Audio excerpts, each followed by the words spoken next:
예, 안녕하십니까. 2021년 제4회 세종건축문화재 건축 포럼 및 열린 강좌의 프로그램 중 하나로 오늘은 건축 포럼을 진행을 하도록 하겠습니다.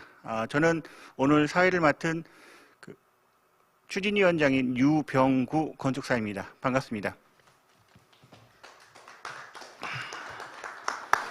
오늘은 세종시의 과거, 현재, 그리고 미래라는 주제로 세종시가 출범한 과거 10년을 돌아보고 최근에 국회의사당이 세종에 유치되면서 이에 따른 다양한 후속 조치들에 대해서 우리가 어떻게 준비를 하고 진행을 해야 되나라는 것들을 살펴보며 이런 여러 가지 화두들을 점검하고 또한 도시의 확장, 거주 인구의 증가, 그리고 신도시와 구도시와의 어떤 불균형 해소 등 여러 가지 미래에 대한 다양한 의견들을 나눠보는 그런 시간을 갖도록 하겠습니다.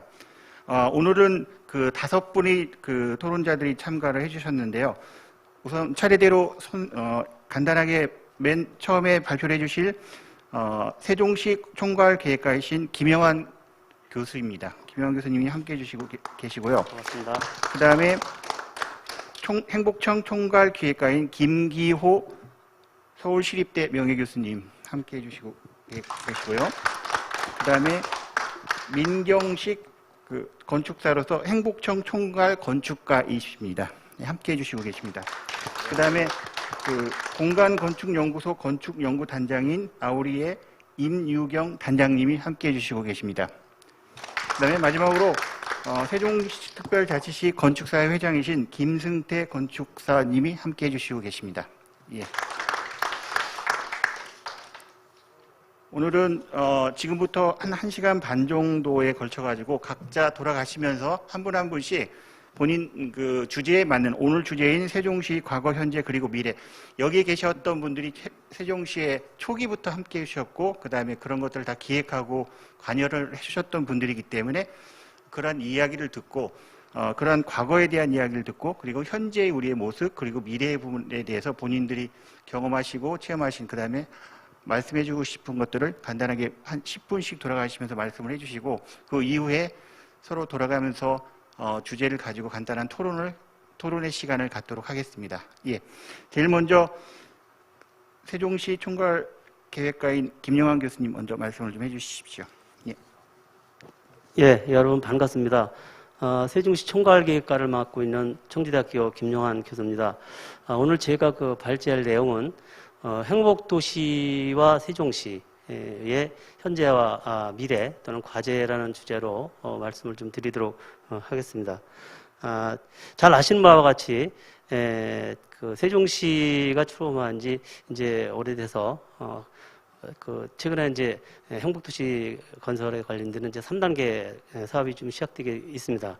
현 상황에서 그동안 세종시가 안고 있는 문제점을 한 3가지 정도 제가 말씀을 드리고 이런 문제점을 인식하면서 해소하기 위한 노력을 세종시에서 그동안 꾸준히 해왔습니다. 그동안 어떤 노력과 성과가 있었는지를 4가지를 간단하게 말씀을 좀 드리겠습니다. 그리고 이어서 앞으로 여러 가지 변화 전망이 있는데 그런 변화 전망과 과제를 4가지 정도로 압축해서 말씀을 드리도록 하겠습니다. 주어진 시간이 10분밖에 안 되기 때문에 거의 한 11가지를 말씀을 좀 드려야 되는데 시간이 좀 촉박할 것 같긴 합니다만 지금 할 수 있는 데까지 한번 최대한 해보도록 그렇게 하겠습니다. 첫 번째는 잘 아시는 바와 같이 건설지역, 그러니까 행복도시가 건설되는 그런 지역은 면적으로 보면은 약 16%, 세종시의 16%밖에 되지는 않습니다만 가장 핵심적인 그런 위치를 차지하고 있고요. 또 상대적으로 주변을 둘러싸고 있는 읍면지역 같은 경우는 면적이 약 82% 되고 있습니다만은 이 행복도시라는 그 건설지역과 읍면지역이라는 주변지역과의 여러 가지 격차가 발생하고 있습니다. 이 지역 격차라는 게 사실은 생각하는 것 이상으로 좀 심각하고 또 그 격차를 해소하기 위한 그런 노력을 끊임없이 해오고 있습니다. 그동안 이제 제가 지금 인식하는 그 문제점을 세 가지로 말씀을 좀 드리겠는데요. 하나는 건설 지역과 읍면 지역의 그 이원화된 도시 공간에 따라서 첫 번째는 불균형 발전이 일어나고 있다는 그런 문제입니다. 그래서 조치원을 중심으로 하는 그 읍면 지역하고 행복도시가 만들어지는 건설 지역 간의 그런 그 불균형 발전이 첫 번째 이슈고요. 두 번째는 행복도시를 둘러싸고 있는 주변 지역, 반경 한 5km 정도의 그런 그 지역이 있는데 이 지역에서는 또 심각한 난개발이 있어서 이 난개발을 해소하기 위한 여러 가지 움직임이 있었습니다. 그리고 또 하나는 이제 부조화입니다. 건설 지역과 읍면 지역 간의 그 여러 가지 그 부조화로 인해서 지역 간 격차가 발생하고 있고 그에 따라서 밑에서 보시는 바와 같은 물리적인, 사회 경제적인 또는 주민 공동체와 같은 이런 여러 가지 그 문제가 발생하고 있습니다. 그래서 이런 것들을 해소하기 위해서 그동안 이제 여러 가지 움직임이 있었는데 첫 번째가 불균형 해소를 위한 노력이 되겠습니다. 세종시의 노력. 그 첫 번째가 청춘 조치원 프로젝트라는 겁니다. 잘 아시는 바와 같이 청춘 조치원 프로젝트는 조치원 읍을 중심으로 해서 2025년까지 인구 약 10만 명이 거주할 수 있도록 해서 세종시의 경제 중심축을 만들겠다는 그런 걸로 해서 신구 도심의 조화를 구축하기 위한 그런 그 전략을 하여서 그동안에 이제 5대 전략하에서 도시재생, 인프라 구축, 문화복지, 지역경제, 그다음에 니들 사업 이런 분야를 통해서 그동안 꾸준없이 이제 이 사업을 좀 추진해왔고요. 그럼에도 불구하고 2022년까지 5대 전략 중점 전략별로 약 77개의 사업을 현재 추진 중에 있고 아시는 바와 같이 뒷면에서 보시는 바와 같이 이런 그 조치원을 중심으로 해서 77개 사업이 그 준비 중에 있고 이미 완료된 것들도 상당히 있고 뭐 청자항이라든지 문화공원이라든지 문화정원이라든지 SP 프라자라든지 이런 것들이 좀 착착 진행되고 있고 다음 주 화요일부터는 청춘조치원 문화제라는 걸 최초로 이제 진행을 하게 됩니다. 이런 그 여러 가지 사업들이 착착 진행되고 있어서 조치원을 중심으로 하는 읍면 지역의 불균형 해소가 어느 정도 성과를 거두고 있다 이렇게 볼 수가 있겠습니다. 한편 두 번째로 이제 생각할 수 있는 것은 지역 불균형 해소를 위한 특별한 노력 중에 하나가 도시생 뉴딜 사업의 추진입니다. 조치원읍에 그동안 3개소 그리고 면 소재지의 2개소가 이제 도시생 뉴딜 사업지로 선정이 됐는데 이 도시생 뉴딜 사업지가 세종시 규모에서 5개가 선정되고 추진하고 있다는 것은 전국적인 그 규모로 보더라도 상당히 이례적이고 상당한 성과를 거두고 있다고 생각을 합니다. 특히 세종시의 특징은 이런 그 읍면 지역의 불균형을 해소하기 위해서 조치원 읍뿐만 아니라 보시는 바와 같이 전읍면과 북악면과 같은 그런 면 지역까지 도시재생을 확대했다는 그런 측면이 있고요. 대개 도생 전략 계획하에서 이렇게 활성화 계획을 수립하는데 그거에 덧붙여서 청춘 조치원 프로젝트를 포함하는 읍면 지역에 대한 여러 가지 고려가 있다는 것을 저희들이 확인할 수가 있었습니다.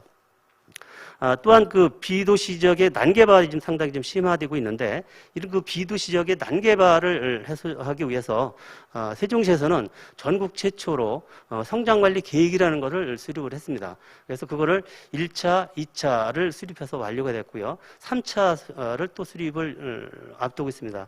특히 1차의 경우에는 건설지역 주변 지역 한 6개의 면을 중심으로 해서 2016년 8월부터 이 계획이 좀 진행되고 있고요.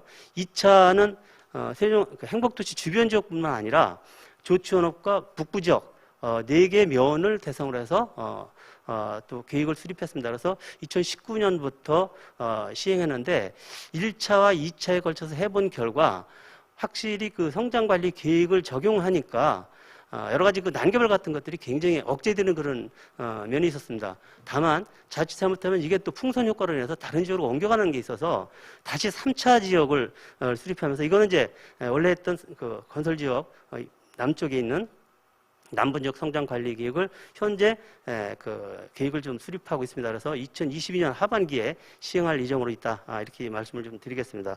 지금 보시는 이 화면은 1차에 설정된 행정 중심 도시 복합 지역 그 바로 옆에 있는 금남면, 장군면, 북왕면, 연동면 지구를 포함하는 6개의 성장관리 계획을 말씀드리고, 두 번째 있는 오른쪽에 있는 그 도면은 전읍면이라든가 소정면, 조천읍 이런 데를 포함하는 북부 지역에 대한 성장관리 계획 도면이 되겠습니다.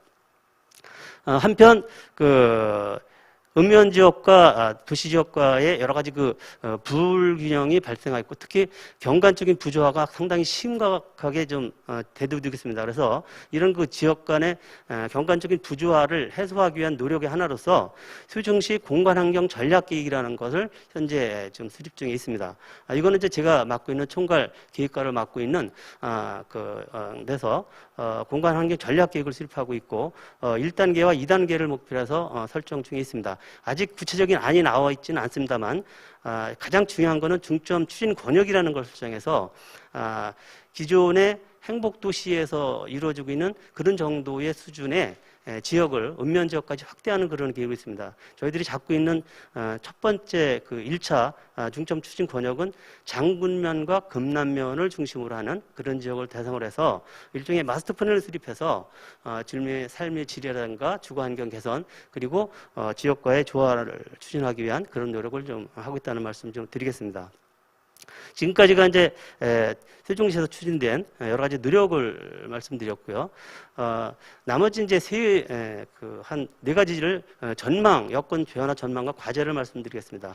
잘 아시겠습니다만은 국회 세종의사당 설치가 확정이 되었습니다. 그래서 건축문화재 하면서 보니까 그런 학생 공모전에 좀 나온 것도 있고, 그런데 이렇게 세종국가의사당 설치로 끝나는 게 아니라 나가서 향후에 행정수도 완성이라는 큰 그림을 향해서 나가야 될 겁니다. 그렇게 하려면은 지방분권과 국가균형 발전에는 기대를 하고 있습니다만은, 그에 따른 여러 가지 문제, 부동산 시장의 영향이라든가 주변 지역과의 영향 최소화라든가 이런 큰 문제를 안고 있습니다. 그래서 이런 과제를 어떻게 해소해 나갈 것인가, 적절히 대처해 나갈 것인가 하는 게 저희들이 안고 있는 첫 번째 과제다라고 생각을 합니다. 두 번째는 잘 아시겠습니다만은 충청권 메가시티 구상이 지금 현재 추진되고 있습니다. 그래서 세종을 중심으로 해서 대전시, 충남북 4개 시도가 이렇게 공동으로 하고 있는데, 얼마 전에 대통령께서도 발표를 했습니다만, 촉양영어권 협력구상을 발표를 했습니다만은, 이걸 통해서 진정으로 충청권이 수도권에 대응하고 지역권 경쟁력을 확보할 수 있는 그런 기회가 될 수 있을 것이라고 생각하고, 보시는 바와 같이, 이 도면에서 보시는 바와 같이 세종시가 각 생활권의 중심에 위치하겠습니다. 그래서 그런 중심적인 역할을 할 수 있도록 어떻게 할 것인가 하는 게 큰 과제라고 생각합니다. 아시겠습니다만은 2027년 하계 유니버시티를 공동으로 유치하는 노력도 작은 움직임입니다만은 최초로 시작되는 그런 움직임이다, 이렇게 생각을 하겠습니다. 한편 아시는 바와 같이 또 예정지역, 그러니까 건설지역이 이제 해제되면서 여러 가지 해제 지역에 대한 관리가 세종시로 이관이 되고 있습니다. 상당히 세종시 입장에서는 보면은 광대한 면적이 이관되면서 그거를 어떻게 유지할 것인가 하는 그런 유지관리 비용의 문제가 발생하고 있고, 특히 최근에 행복도시 특별법을 개정을 해서 보시는 바와 같이 중앙행정타운이라든가 대중기록관, 또 세종수목원과 같은 5개 지역을 특별관리구역으로 지정을 했습니다. 이 특별관리구역은 중앙정부에서 국가적인 차원에서 만들어지는 그런 시설물 또는 건축물이기 때문에 이거를 계속적으로 국가에서 관리함으로 해서 지속적인 그런 가능성을 확보하겠다는 이런 의지로 생각이 듭니다. 나가서 향후에 박물관단지라든가 국회 세종의사당 이런 면적이 추가가 된다면은 이거를 또 어떻게 세종시와 국가가 또 행복청이 이거를 조화롭게 할 것인가 하는 게 세 번째 과제라고 생각을 합니다. 마지막 부분이 되겠습니다. 이 마지막 부분은 얼마 전에 보도자료가 나오긴 했습니다만은 제3차 신규 공공택지 지정이 됐습니다. 그래서 특히 거의 대부분은 이제 수도권 지역이긴 합니다만 지방에서는 유일하게 세종시와 대전시에 2만 가구를 공급하는 걸로 이렇게 얘기가 됐습니다. 그래서 특히 세종시의 경우에는 조치원지구하고 연기지구가 있는데 연기지구에는 바로 해병복도시의 6-1, 2생활권에 연접해 있어서 한 6천 가구를 이렇게 공급하도록 되어 있어서 어떻게 이거를 행복도시와 연계해서 전체적인 그림을 그려올 것인가 하는 큰 과제를 안고 있습니다. 지금까지 행복도시와 세종시에 안고 있는 여러 가지 문제점이라든가 그동안의 노력 그리고 앞으로의 과제를 중심으로 해서 말씀을 좀 드렸습니다. 예, 경청해 주셔서 감사합니다. 예. 세종시 총괄기획과이신 김영환 교수님께서 그 세종시의 그 현재 그다음에 과제, 그다음에 전망에 대해서 말씀을 해주셨고요. 세 가지의 문제점에 대해서 지적을 해주셨습니다. 지역 간 불균형의 한 발전에 대해서 어떻게 우리가 문제를 해결할 것인가. 그다음에 두 번째가 그 계획 지역 주변 지역의 난개발 상황에 대해서 어떻게 또 우리가 대처를 해야 될 것인가에 대한 말씀을 해주시고, 그다음에 세종 계획 지역 내부와 그다음에 그 주변 지역 아니면 조치원과의 어떤 발전에 있어서 이 구조화 문제를 어떻게 해야 되냐라는 이런 문제점을 세종시가 안고 있다 이렇게 말씀하시고, 그러한 과정에서 4개의 그 노력하는 것에 대한 이야기를 해주셨습니다. 첫 번째가 청춘 조치원 프로젝트를 진행을 해가지고 전이나 아니면은 그러니까 조치원 읍내에서 다양한 청춘 그 젊은이들이 활동할 수 있는, 많은 젊은이들이 정착하고 활동할 수 있는 그런 프로그램들을 지금 진행하고 있다라고 말씀을 해주셨고, 그다음에 도시재생 리드 사업으로서 2개의 그 지역에서 전이와 부강면에서 새로운 활력을 불어넣을 수 있는 그런 프로젝트를 진행하고 있다고 또한 말씀을 해주셨습니다. 그다음에 성장관리 계획을 그 수립을 해가지고 추진을 하는데 1, 2차는 이미 진행이 됐고 3차를 지금 진행하는 과정이다라는 말씀과, 그다음에 네 번째로 세종시 경관환경 전략계획을 지금 수립 중이고, 이것이 아마 된다면은 앞에서 지적한 3가지 문제점들을 나름대로 잘 해결할 수 있지 않을까라는 이런 말씀을 해주시면서 앞으로가 세종시가 갖고 있는 전망을 4가지로서 또 정리를 해주셨습니다. 첫 번째가 최근에 이슈가 되고 결정이 된 세종시 의사당 건립 확정에 따른 연계된 도시의 발전 계획에 대해서 어떻게 할 것인가. 그리고 단순히 이것은 이제 더 큰 차원에서 행정수도 건설이라는 그 커다란 목표를 완성하기 위해서 우리가 이 지역에서 세종시에서 어떠한 역할, 어떠한 일들을 해야 되냐라는 것을 말씀해 주셨고, 두 번째가 충청권 메가시티, 이거 뭐 단순히 세종에만 머무는 것이 아니라 충남북 그다음에 인접해 있는 대전과 연계시켜 가지고 세종을 어떻게 활성화시키고 발전을 시킬 거냐에 대한 것들, 이것이 앞으로 우리들이 끌어안는 그 과제고 해야 될 일이다라는 말씀해 주셨습니다. 그 다음에 해제 지역, 그러니까 당초 계획 지역이 이제 완료가 되면서 해제가 되는 지역과 그 주변 지역과의 연계되는 어떤, 그러니까 그 지원들의 유지 관리에 대한 문제를 말씀해 주셨고, 그 다음에 최근에 중앙정부에서 발표한 그 주택 공급 정책의 어떤 변화를 우리가 세종시에서 어떻게 할 것인가. 기존의 그 6생활권의 그런 지역과 인접되어 있는 조치원 지역의 그 지역을 연계시켜 가지고 주거 지역을 더 확장을 시키면서 우리가 세종시가 더 전략적으로 개발을 해 나간다면 더 발전되고 더 좋은 도시가 되지 않을까라는 그런 말씀을 해주셨습니다. 발표해 주시라고 수고하셨고요. 다음은 이어서 행복도시 총괄 기획가이신 김기호 교수님께서 도시 디자인 우리는 어디에 서 있나라는 주제로 발표를 해주시겠습니다. 예, 발표해 주십시오. 네, 반갑습니다.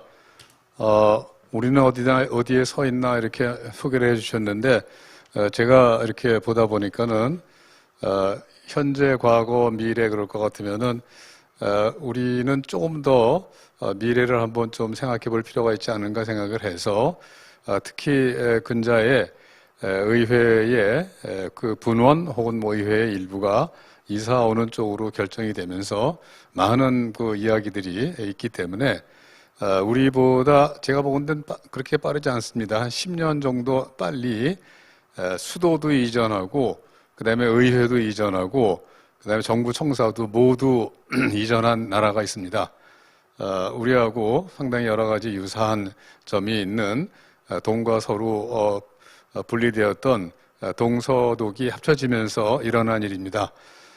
우리보다는 좀 더 빠르긴 하지만은 우리도 뭐 나름대로 또 여기 행복도시를 만들었고 여기에 청사지구는 대부분 만들었는데 이제 의회가 마지막 온다고 그래서 이 의회하고 제가 제목은 뭐 의회 및 정부 청사지구인데 의회와 주변의 풍경들 이런 제목을 정했습니다.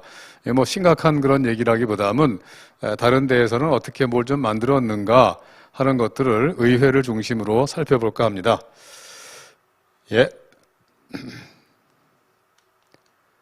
첫 번째는 뭐 아마 일부 잘 아시겠지만은 독일이 2차 대전에 이제 패하고 갈라지면서 서독이라고 하는 나라가 생겼고 그 서독은 임시 수도라고 할 수 있는 것을 본으로 정했습니다. 그게 1949년도의 일이어서 공식적으로 1999년도에 베를린으로 의회가 옮겨가기 때문에 한 50년 정도를 수도를 했다고 보시면 되겠습니다. 근데 그 중에서도 본에 1992년도에 균터 뮤니시라고 하는 건축가가 설계한 총회장과 약간의 부속시설들이 완성이 됐습니다. 상당히 참 우습게 됐죠.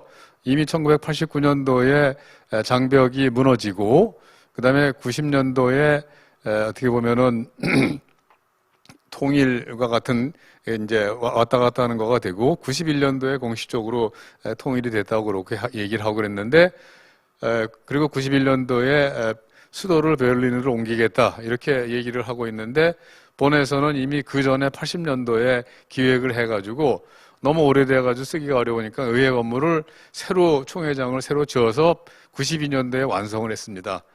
물론 그러고 난 다음에 99년도에 공식적으로 의회가 이사를 했기 때문에 7년 동안은 본에서 완성된 그 의회를 사용을 하게 되었죠. 예, 여기 보시는 그 광경이 본에 있는 의회와 연방 청사지구의 모습이 되겠습니다. 좌측에 보시는 것이 라인강변에 있고 우리 금강변에 우리도 지금 뭔가를 여기 지금 지으려고 하는 거고 참 유사합니다. 그리고 바로 강변에 붙어서 새로 지어진 총회장이 있습니다. 저기 높은 건물 있는 거는 의회 의원회관이라고 보시면 되겠고 주변에 있는 것들은 기타 여러 가지 의회에 필요한 시설들과 그다음에 정부에 필요한 시설들이 되겠습니다. 예, 여기 보시는 것은 라인강변 쪽에서 본 그 의회 및 청사지구의 모습이 되겠습니다. 제일 그 지금 왼쪽에 보면은 배를 댄 곳이 있는데 배를 댄 곳에 바로 우측에 강변에 면하고 있는 작은 건물이 총회장, 새로 지어진 92년도에 총회장의 모습이 되겠습니다.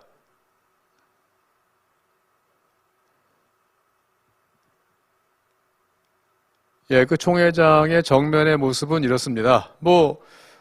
그렇게 흔히 얘기하는 대로 상징적이라는 말을 우리는 굉장히 많이 쓰는데 너무 상징적이 될까봐 상당히 참 우려가 되기는 합니다만은 상징적인 것도 없고 그냥 매우 현대적인 건축물이라고 보시면 되겠습니다.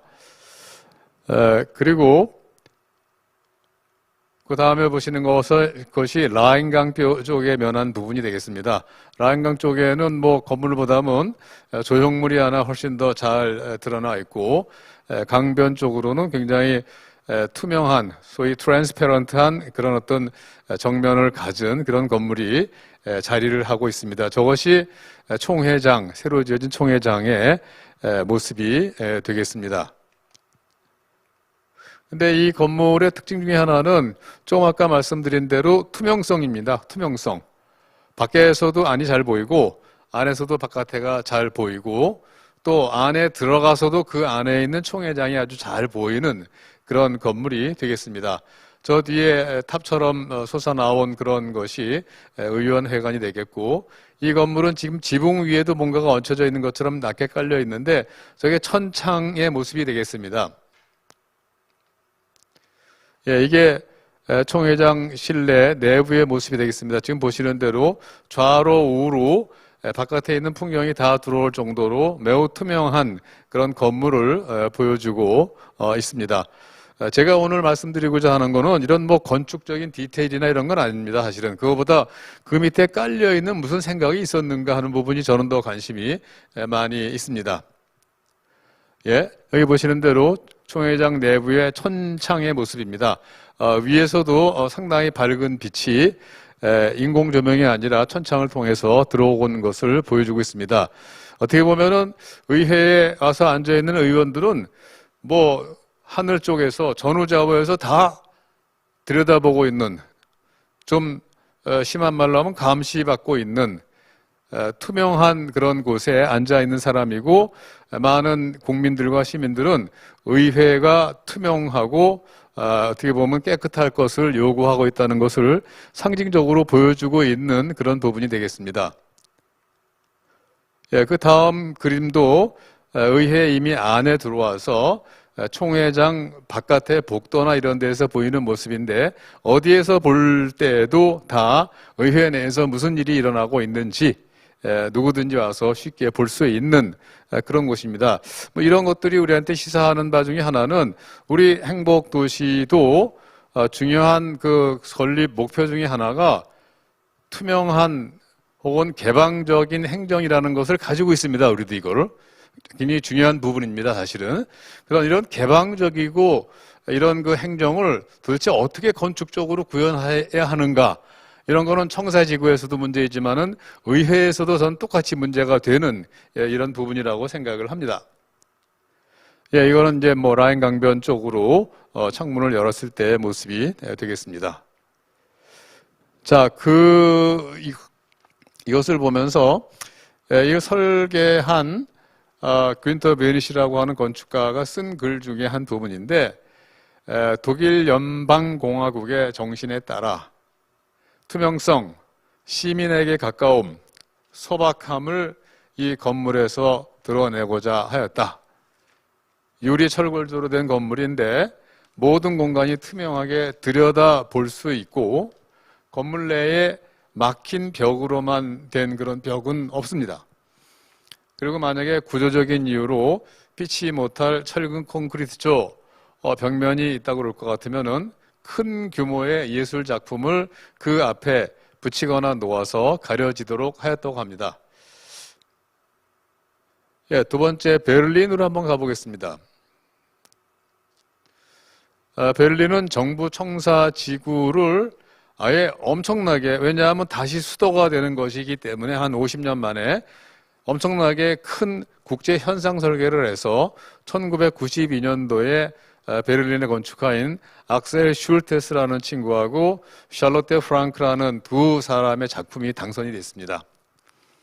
그리고 총회장은 이미 거기에 있던 1884년부터 94년 사이에 지어진 소위 라이히스탁이라고 해서 제국의회 건물이 있었는데, 그 건물을 다시 개보수를 해서 총회장으로 사용하도록, 원래 의회의 건물이었으니까는 그렇게 했습니다.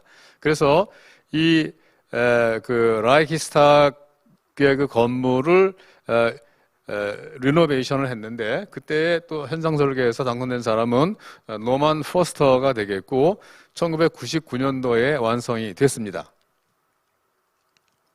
예, 이게 현상 설계를 통해서 당선된 정부 청사지구의 모습이 되겠습니다. 좌우로 긴 띠가 이렇게 만들어진, 위에 건 모델이고 아래 거는 이제 평면도가 될 텐데, 이 위에 있는 이렇게 강이 슈프레 강이라고 하는 베를린 시 중심을 통과하는 그런 강이 되겠습니다. 그 강을 좌로부터 우로 건너서 건물 군들이 좌우로 연결을 하고 있는 모습입니다. 이것도 굉장히 상징적인 의미를 상징적인 의미라는 것이 무슨 건물이 이상하게 생겨서 상징적인 것이 아니라 위치와 건물의 좌우로 연결되는 그 형태가 상징적인 것인데, 왜냐하면 저기 보시는 대로 저 강의 위쪽은 예전에는 동독이었던 곳입니다. 강의 아래쪽은 서독이었던 곳입니다. 그래서 동서와 나뉘었던 것을 의회 건물이나 청사 건물로 연결을 한다는 그런 의미를 깊게 가지고 있는, 즉 통합한다든지. 그래서 저 띠라고 불렀는데, 사람들이 띠라고 불렀는데, 저것을 통합의 혹은 연방의 띠, 이렇게 사람들이 불렀습니다. 예, 이게 연방 그 청사지구의 완성된 모습 중에 한 부분입니다. 지금 보시면은 우측에 옛날 건물이 있는데 그 옛날 건물은 아까 말씀드린 제국의회의 건물이 되겠습니다. 나중에 리노베이션을 해서 의회가 사용하게 됩니다. 좌측에 하얀색으로 되어져 있는 위에서부터 아래로 내려오는 띠가 이번에 새로 지어진 건데 지금 의회 바로 옆에 좌측에 있는 것은 의원회관하고 위원회의 회의실 이런 것들이 되겠고 북쪽으로 더 위쪽으로 있는 것은 자료실, 연구실, 도서관 이런 것이 되겠습니다.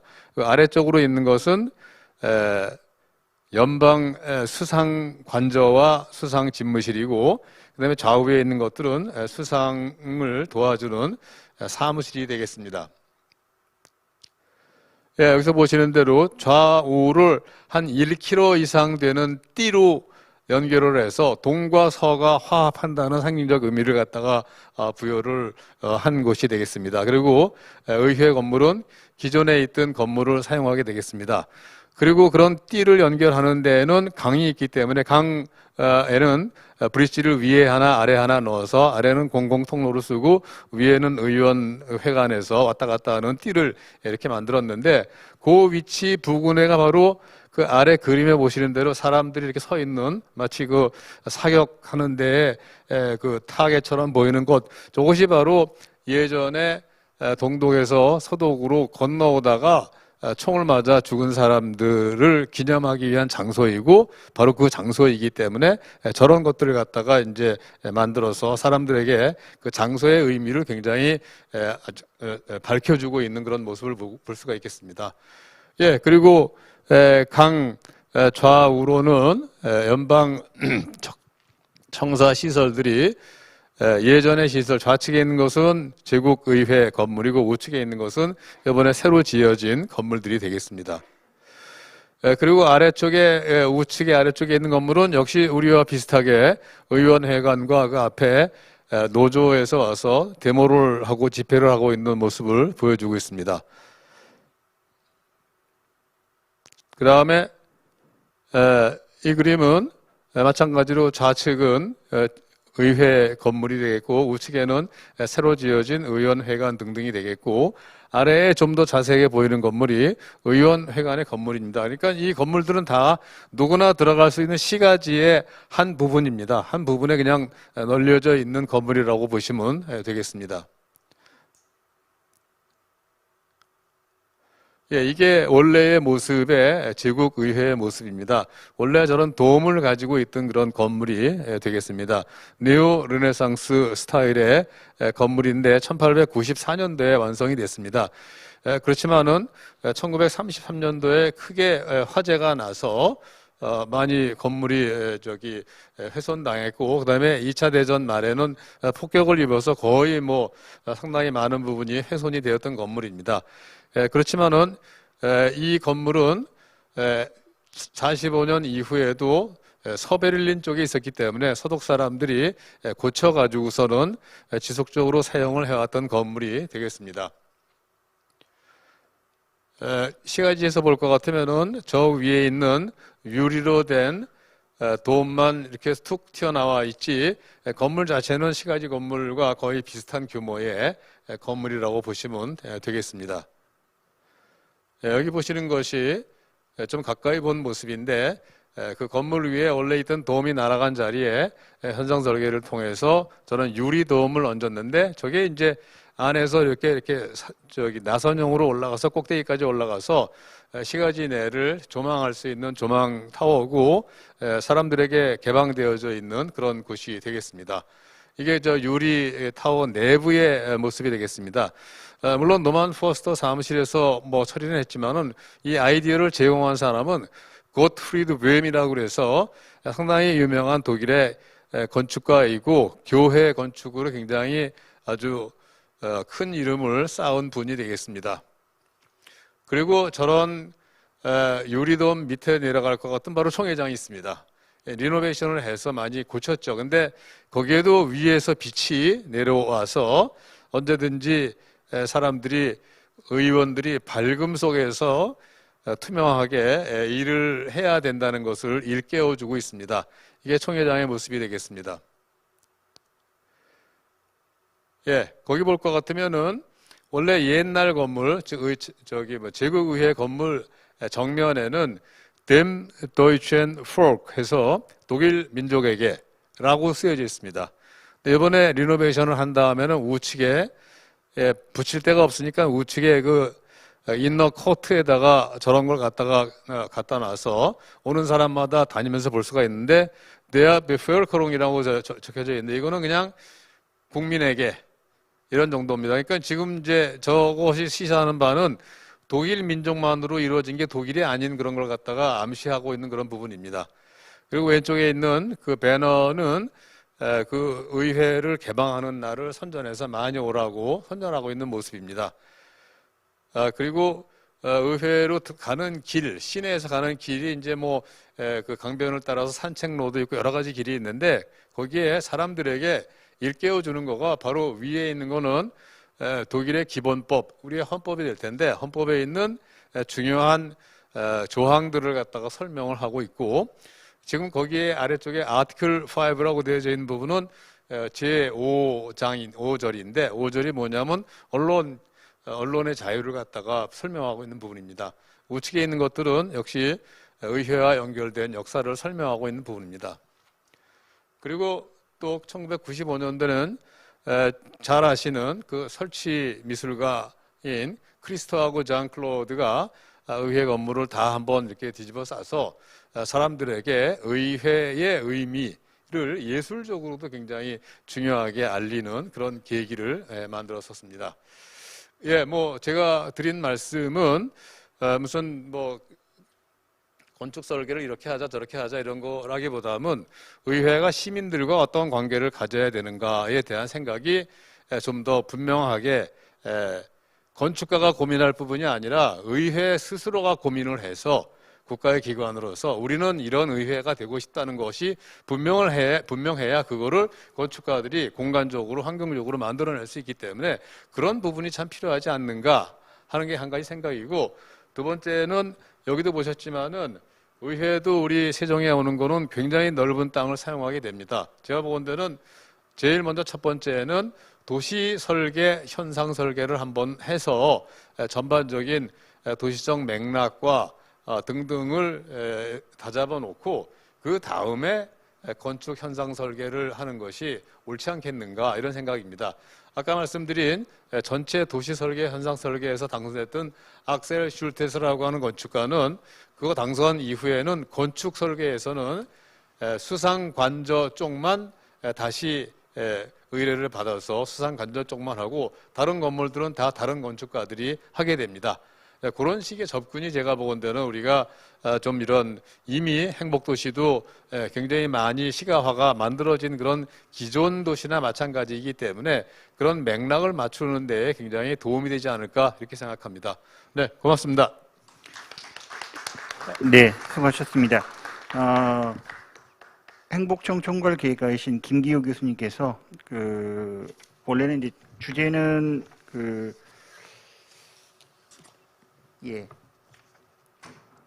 어디에 있는가였는데 이제 우리가 뭐 이렇게 해석을 할 수 있을 것 같아요. 그러니까 당면한 과제 중에 하나라고 할 수 있는 국회의사당을 우리가 어떻게 계획하고 어떻게 앞으로 진행할 것인가 그것을 이제 커다란 과제로 보고 그거와 관련된 사례로서 독일의 그 사례를 말씀해 주셨는데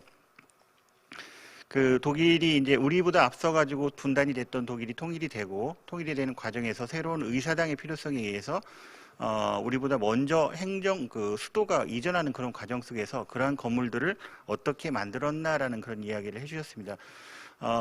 건축물이 갖고 있는 어떤 상징성, 장소성에 대한 이야기를 저도 말씀을 하신 것 같다는 생각이 들고 우리들도 건축을 하면서 국회의사당이라는 어떤 커다란 과제가 이제 우리 앞에 주어진 그 과제를 풀어나가는데 거기서 보여주는 것처럼 어떤 단순히 권위주의적인 그런 상징성이 아니라 국민에게 무언가 투명하고 다 보여줄 수 있는 정직한 그런 건물을 그 사례 속에서 저는 이렇게 설명을 하고 있는 것이 아닐까라는 생각이 듭니다. 이제 그런 식으로 건축이 갖고 있는 의미를 메시지를 우리들이 정확하게 많은 사람들 그게 의원일 수도 있고 아니면은 국민들일 수도 있죠. 이런 분들한테 전달할 수 있는 그러한 건물을 만들면 좋지 않겠냐라는 그런 말씀을 해주신 것 같습니다. 자, 이어서 세 번째로서는 행복청 총괄 건축가이신 민경식 건축사님께서 발표를 해주시겠습니다. 제가 갖고 있는 자료에서는 그 주제는 지혜도시라는 그 주제를 제가 받았는데 맞으시죠? 그 내용을 가지고 발표를 해주시겠습니다. 부탁드립니다. 안녕하십니까, 민경식입니다. 행복청은 뭐 아시겠지만 행정중심 복합도시건설청을 이제 줄여서 행복청이라고 하고 있고요. 그 행복청에서 주도하는 여러 가지의 그 세종 시민들을 위해서 만드는 공공 건축물을 어떻게 하면 품격을 높이겠는가 하는 부분에 대해서 한 30여 명의 공공 건축가와 같이 자문을 하는 그 자문 조직이라고 일단 제가 말씀을 드리겠고요. 거기에 제가 총괄을 하는 총괄 공공 건축가로 있습니다. 두 분의 좋은 말씀과 아주 훌륭한 자료들을 아주 잘 보고 저도 공부를 좀 많이 하고 있는 중이고요. 부족하지만 저는 이 자료 대신 말씀으로만 이 지혜 도시라는 부분에 대해서 좀 말씀을 좀 드리도록 하겠습니다. 지혜 도시는 앞으로 세종 특별자치시가 가야 되는 하나의 방향으로 좀 제안을 좀 드리고 싶고요. 그런 부분에 이렇게 지혜롭게 되어진 세종특별자치시가 여러분들의 훌륭한 시민들의 자랑이 되기를 기대를 합니다. 역시 그렇듯이 세종특별자치시는 세종대왕님의 여러 가지 아마 업적과 그 훌륭함을 한번 본받고자 했었음에 틀림없을 것입니다. 그 세종대왕의 여러 가지 업적 중에 저는 개인적으로 집현전을 상당히 높이 평가를 하고 싶습니다. 어떠한 업적도 있지만은 또 집현전을 통해서 여러 학자들과 연구를 하고 또 많이 그 당시에 민들이 참여를 해서 만들어갈 수 있는 그 생각들을 담을 수 있는 것이었다고 생각합니다. 그 집현의 현자는 여러분들 잘 아시다시피 어질현, 그다음에 이런 지적인 의미를 다 갖고 있습니다.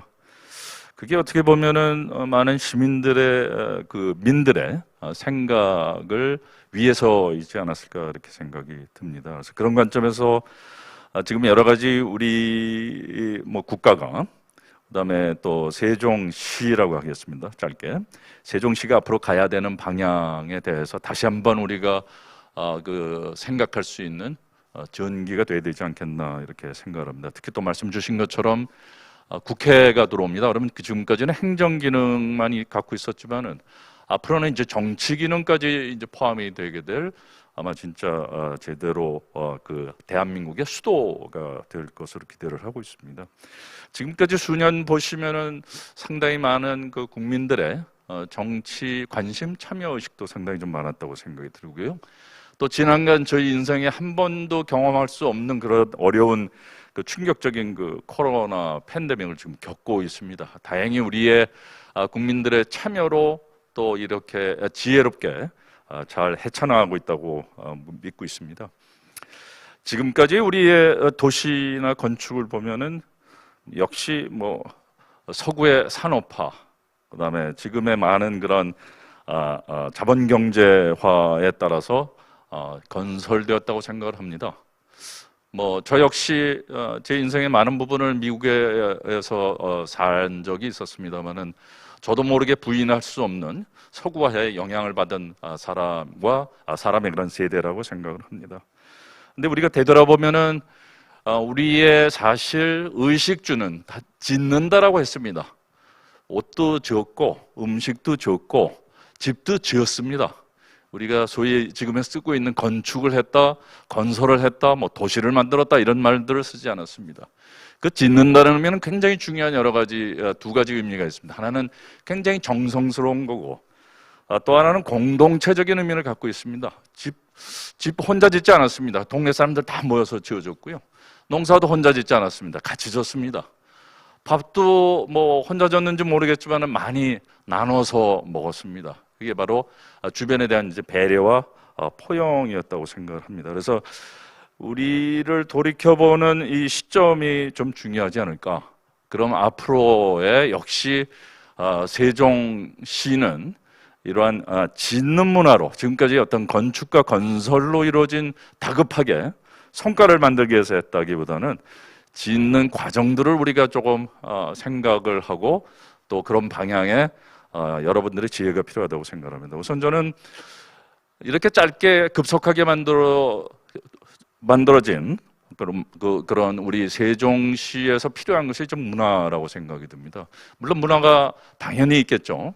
근데 이 문화라는 것은 짧은 시간 내에 역사나 전통이 만들어지는 건 아니라고 생각합니다. 너무 급속하게 목적적으로 세종시는 만들어져 왔기 때문에 앞으로는 좀 문화가 여러분들이 좀 시민들이 과정으로 좀 만들어갔으면 좋겠다 생각이 듭니다. 이제 행복도시는 3단계의 이제 마무리 단계에 들어가 있습니다. 그래서 시민 여러분들이 만들어가는 도시를 3단계에서 보여주고 그것이 세종시의 문화가 되기를 희망을 합니다.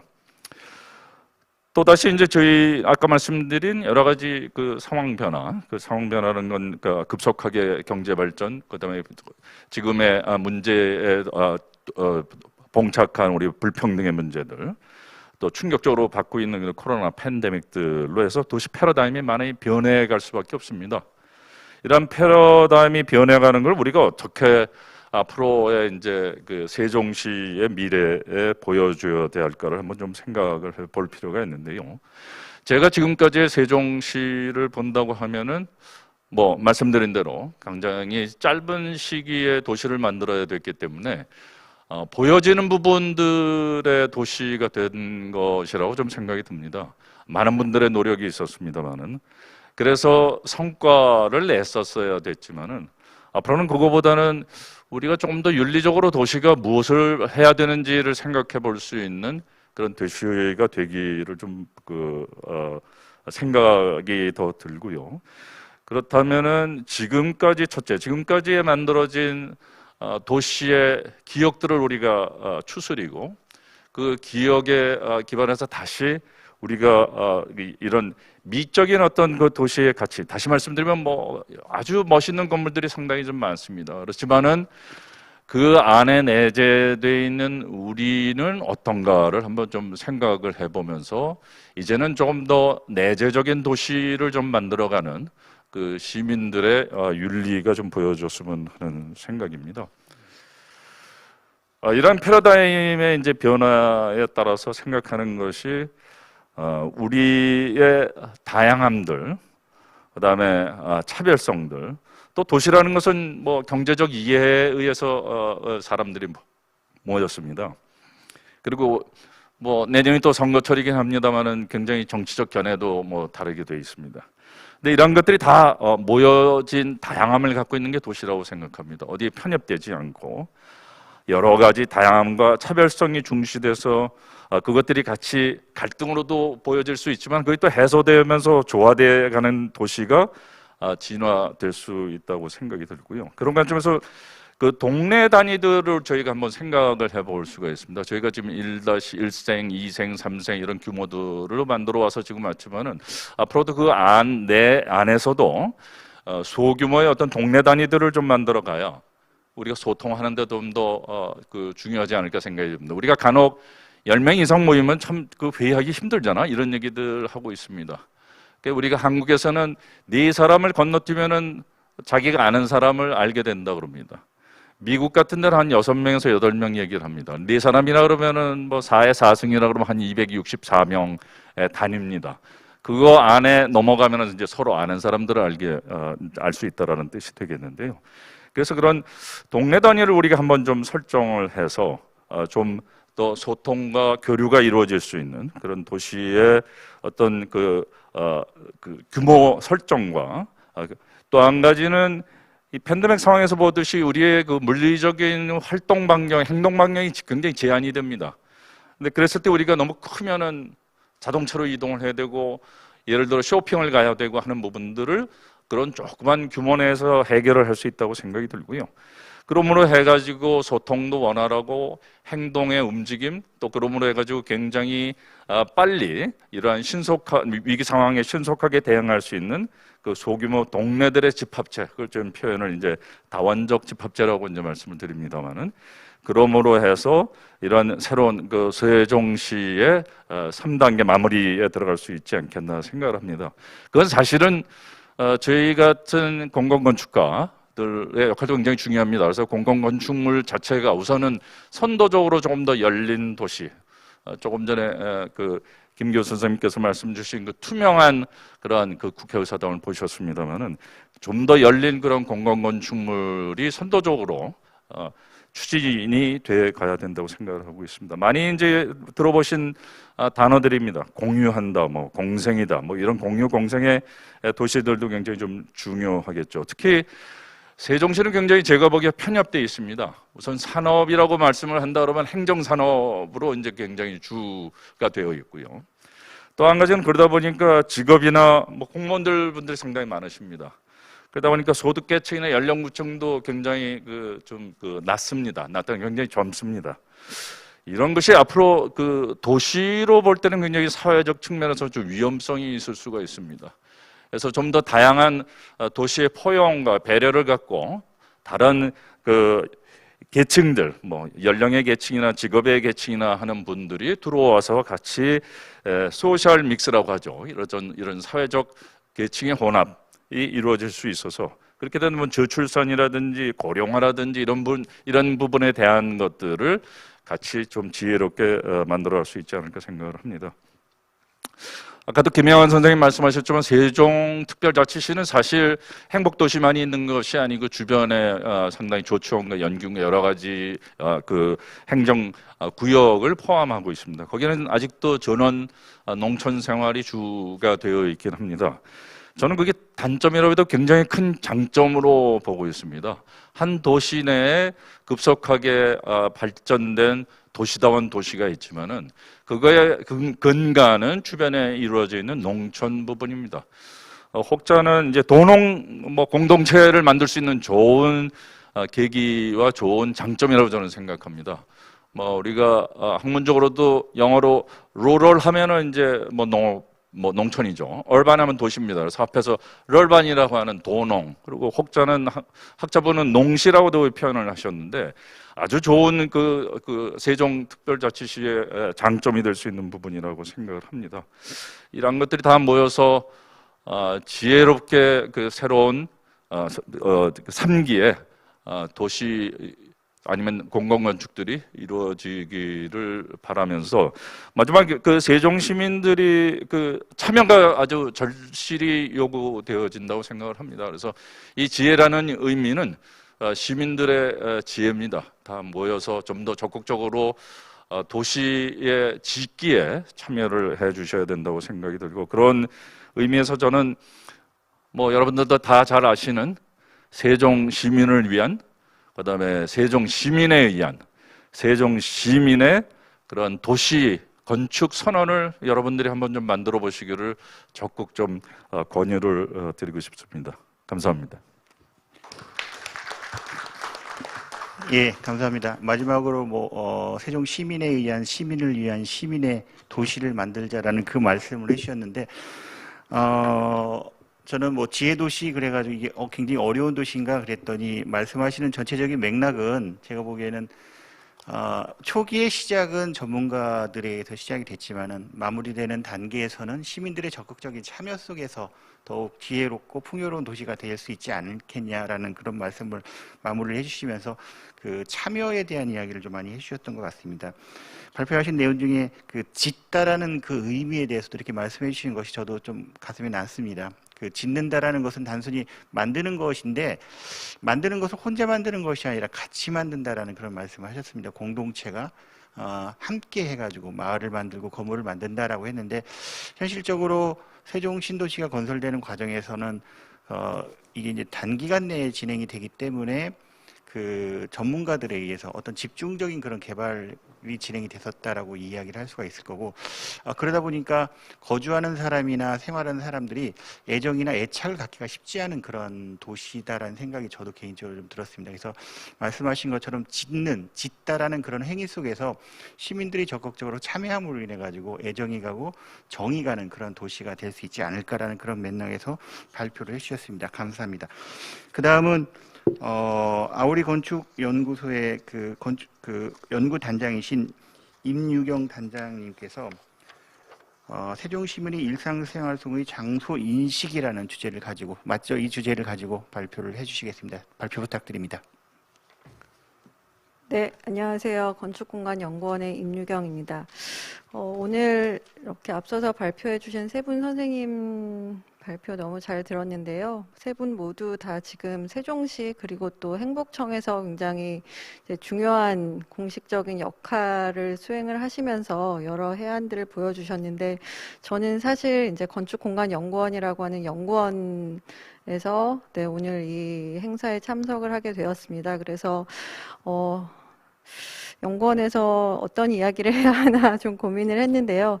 저희가 수행한 연구를 바탕으로 저희가 이제 연구를 통해서 바라본 세종시에 대해서 좀 말씀을 드리고자 합니다.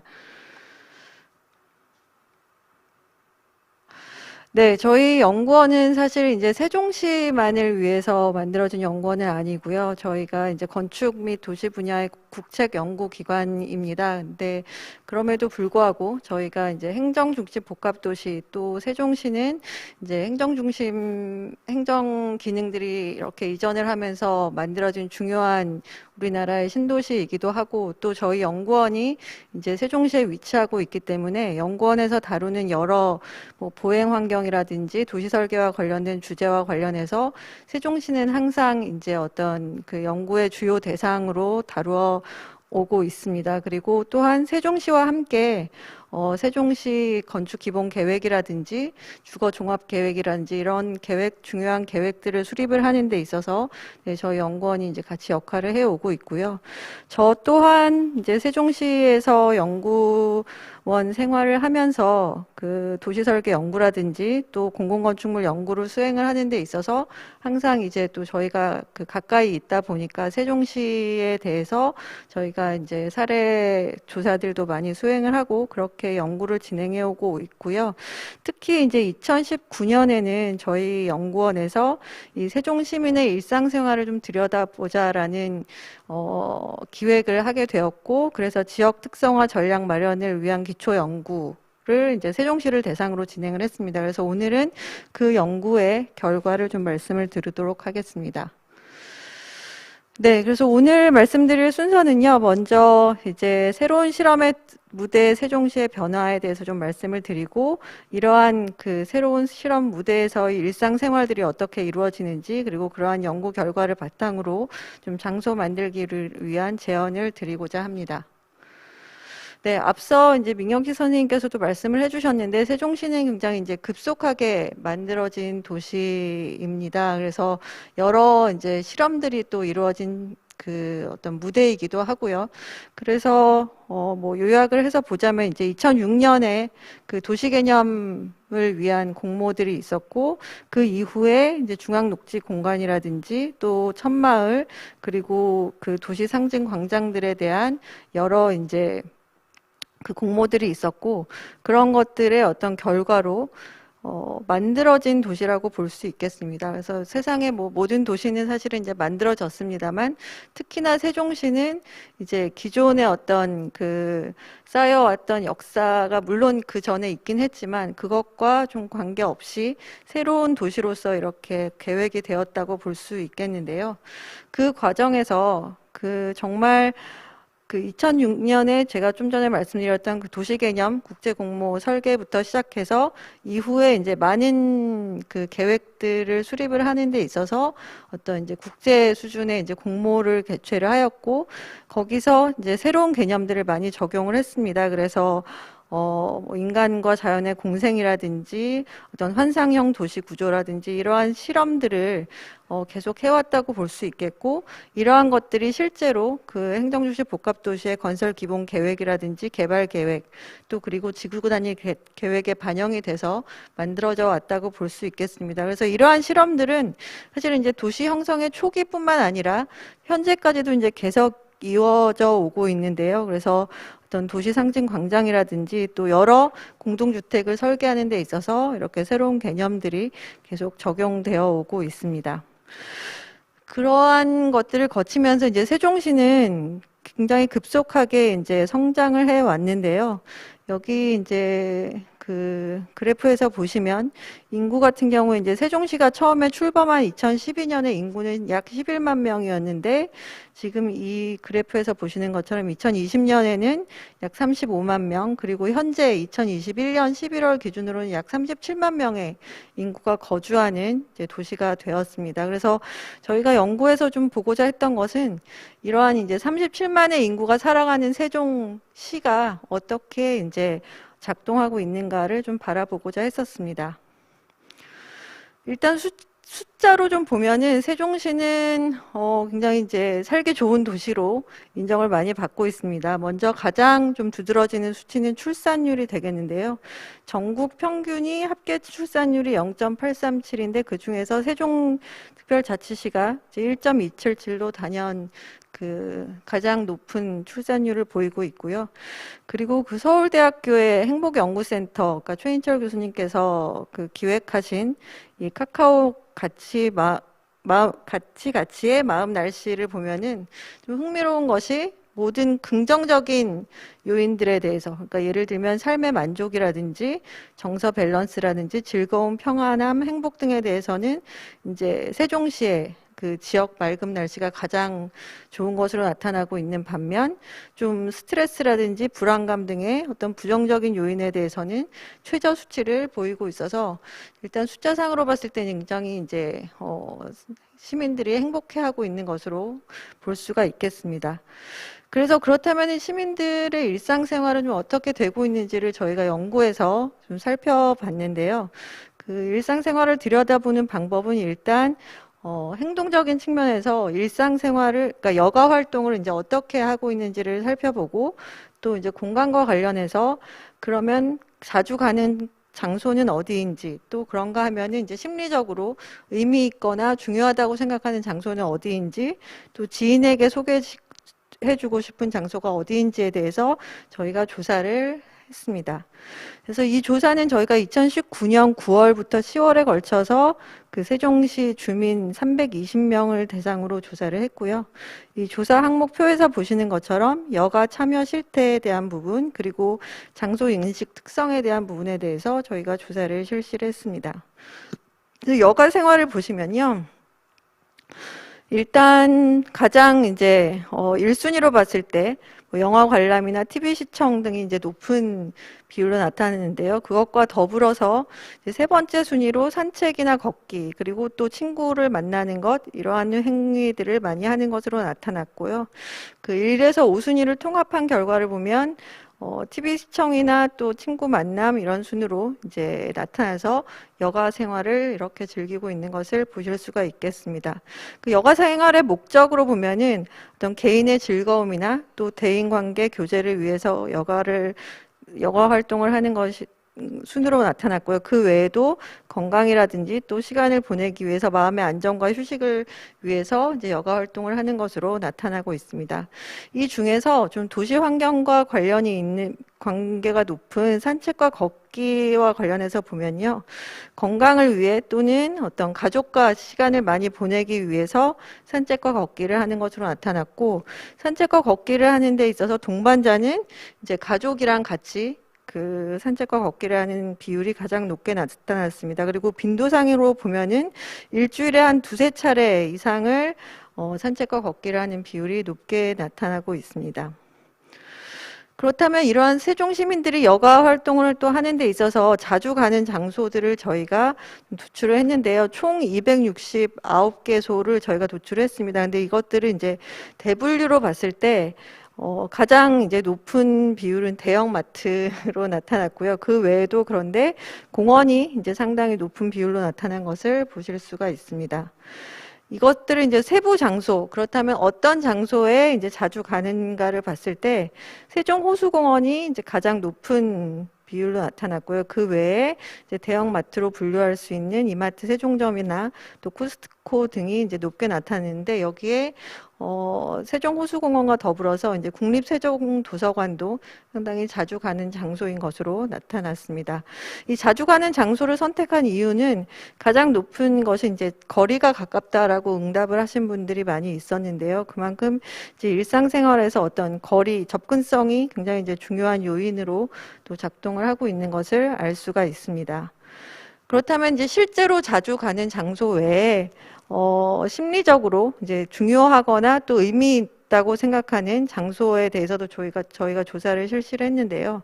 그렇게 해서 총 122개소를 이제 도출했습니다. 그런데 대분류로 봤을 때 그 중요하거나 또 의미가 있는 장소라고 응답한 어떤 장소들이 공원이라든지 또 수목원, 식물원, 도서관 등의 순으로 이렇게 나타난 것을 볼 수가 있겠습니다. 그래서 공원이라는 것을 세종 시민들이 이제 상당히 중요한 장소로 인식하고 있다는 것을 볼 수가 있고요.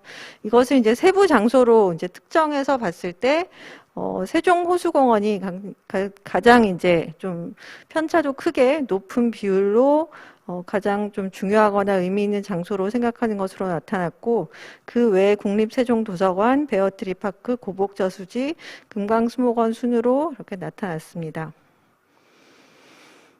그렇다면 이렇게 중요하거나 의미 있는 장소로 생각하는 이유에 대해서는 경치가 좋다, 또 산책로가 좋다, 볼거리가 다양하다 등의 순으로 나타났는데요. 이러한 의미 있는 장소가 대부분 보시면은 이렇게 좀 자연환경과 연계된 자연환경을 활용한 공원으로 나타난 것을 보실 수가 있겠습니다. 특정한 장소로 좀 나누어서 중요하거나 의미 있는 장소로 선택한 이유를 좀 살펴보면 세종호수공원의 경우에는 예를 들면 산책로가 좋다든지 경치가 좋다는 등의 이제 어떤 물리적 환경에 대한 만족도가 있는가 하면 가족과 함께하기 좋다라고 해서 가족과 함께 즐길 수 있는 장소로서 호수공원을 인식을 하고 있는 것을 알 수가 있고요.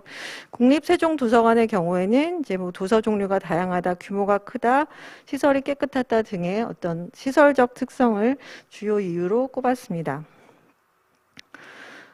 그 자신이 이제 중요하다고 생각하는 장소 외에 지인에게 소개시켜주고 싶은 장소도 저희가 이제 질문을 했는데요. 총 76개소가 도출이 되었고, 앞서서 이제 시민들이 중요하다고 생각하는 장소들과 좀 비슷한 경향을 보였습니다. 그래서 공원이 이제 가장 높은 수준을 보였고요. 그 외에 식물원, 수목원, 그리고 도서관 등의 순으로 나타났습니다.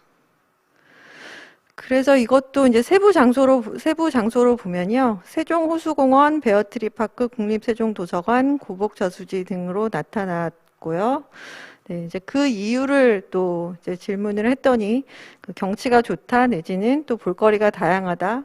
그것과 함께 이제 산책로가 잘 조성이 되어 있다라는 것을 주요 선택 이유로 꼽았습니다. 그래서 이 또한 대부분 이렇게 좀 자연 환경을 활용한 공원이 중요한 그 지인에게 소개시켜주고 싶은 장소로 이제 인식을 하고 있다는 것을 알 수가 있고요. 세부 사항대로 그 장소들로 그 선택 이유를 좀 특정해서 보면 세종호수공원 같은 경우에는 산책로가 잘 조성되어 있다는 점을 이제 중요한 이유로 꼽았고요. 이것과 함께 경치가 좋다, 뭐 주변 환경이 좋다 외에 또 이제 가족과 함께하기 좋다, 뭐 이런 것을 이제 주요 이유로 꼽고 있습니다.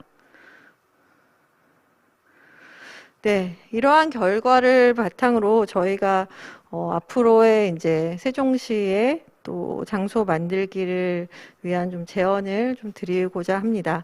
저희가 이제 설문지 조사를 구성을 할 때도요, 결국 보고자 한 것이 이 세종시의 건축 도시 환경을 보는 데 있어서 결국 이제 시민들이 자주 가는 장소가 또한 동시에 이제 좀 의미 있는 장소가 되었으면 좋겠다는 생각을 했었고, 그런 것들이 지금 현재 어떻게 분포하는지를 좀 보고자 했었던 것인데요.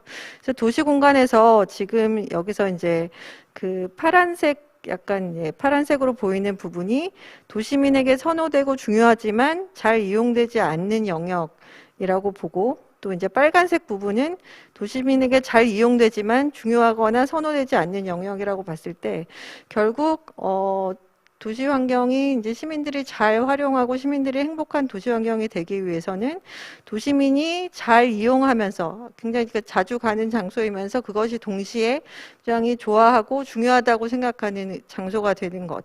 그러니까 여기서 노란색으로 칠해진 교집합 부분이 이제 많아질수록 좋은 도시 환경이라고 볼 수 있겠는데요. 네, 그래서 이제 앞서서 저희가 조사했던 그 자주 가는 장소, 또 의미 있는 장소, 소개해주고 싶은 장소 간에 어떤 이제 교집합 부분이 좀 많아지는 것이 좋지 않겠나라는 생각을 합니다. 그래서 실제로 이제 이 다이어그램을 보시면은 의미 있는 장소와 또 소개해주고 싶은 장소는 상당히 이제 교집합이 많이 있는데요.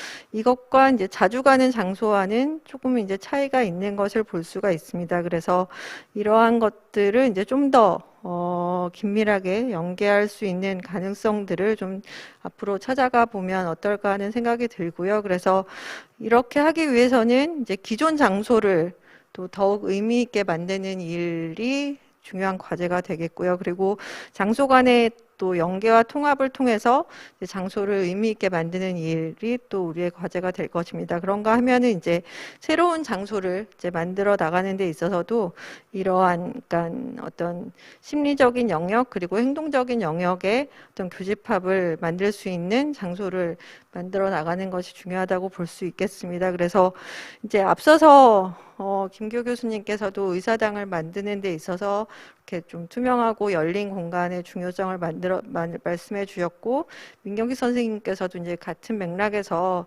좀 말씀을 해 주셨는데요. 그러니까 앞으로 이런 세종시의 많은 장소들이 서로 이제 좀 인접하고 중접하고 통합되면서 이렇게 네트워크를 만들어 나가는 방향으로 좀 발전을 했으면 좋겠다는 생각이 들고, 제가 이 사진은 제가 세종시를 다니면서 좀 일상에서 발견하고 항상 이제 왔다 갔다 하는 장소들인데요.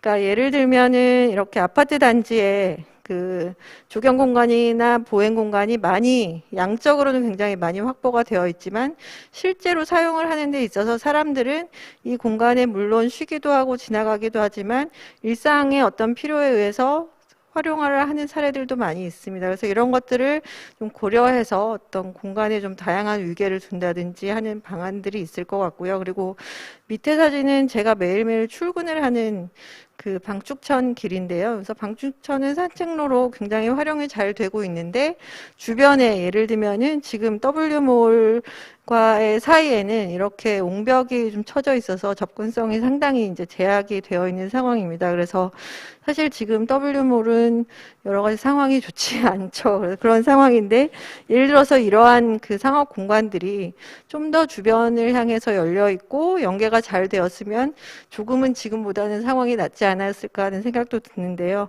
이러한 지금 현재 이제까지 이제 여러 가지 실험들을 통해서 이제 만들어져 온 도시를 좀 더 정주성을 높이기 위해서는 각각의 이런 장소들을 이렇게 연계해 나가는 노력들이 좀 이어지면 좋겠다는 생각이 듭니다. 네, 이상입니다. 감사합니다. 예, 이미정 단장님의 세종시민의 일상생활과 장소 이식이라는 주제를 가지고 발표를 해주셨습니다. 이전에 발표 내용과는 좀 사뭇 다른 시민들이 어떠한 생각을 갖고 있나, 우리가 계획한 도시 공간에 대해서 어떠한 생각을 갖고 있나를 한번 이렇게 설문조사한 결과를 가지고 우리가 어떻게 우리 도시를 발전시켜 나가야 되냐라는 것들을 말씀을 해주시는 것 같았습니다.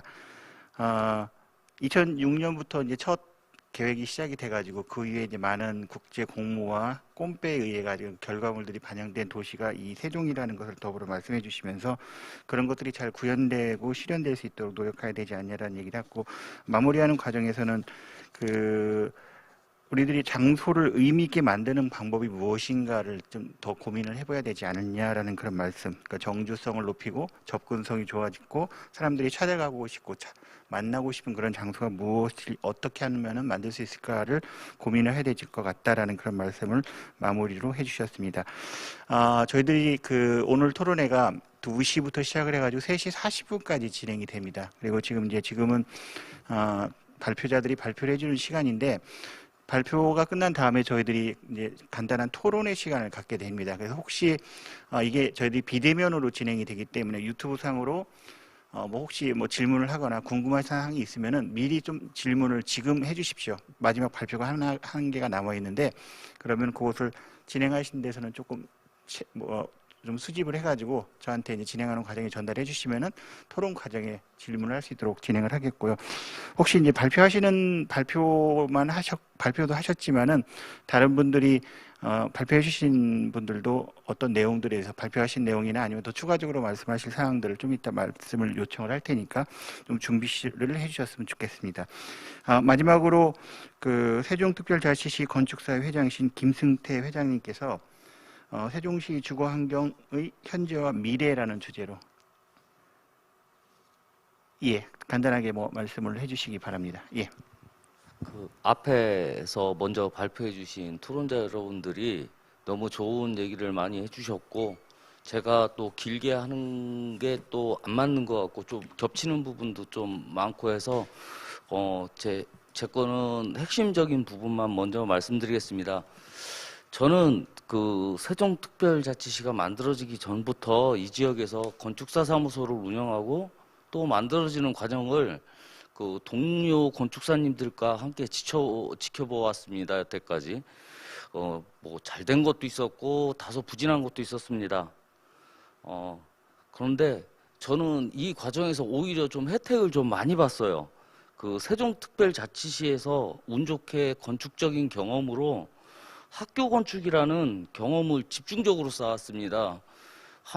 불과 한 3, 4년 만에 여러 학교를 경험했고, 그거로 인해서 또 타 지역의 이제 학교 건립에 대해서도 관여하게 돼서, 저한테는 굉장히 큰 행운이었습니다. 그래서 이제 제가 지금 오늘 말씀드리고자 하는 거는 세종시 미래를 위한 사회적 합의입니다.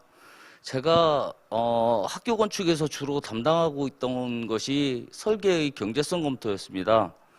사람들이 경제성 검토라고 하면은 무조건 금액을 줄이는 걸로 오해를 하고 계신데요. 우리는 학교의 가치를 높이는 일을 하기 위해서 하는 일이었기 때문에 우리가 주로 이 일을 하면서 두 가지의 방법을 씁니다. 하나는 품질 모델을 작성하는 거고요. 하나는 기능을 분석하는 겁니다. 기능을 정리하고 정의하고 분리하고 기능을 평가하는 그런 과정에서 어떻게 경제성 있게 많은 좋은 기능이 있는 학교를 만들 것이냐 이걸 이제 주로 생각하게 됐는데요.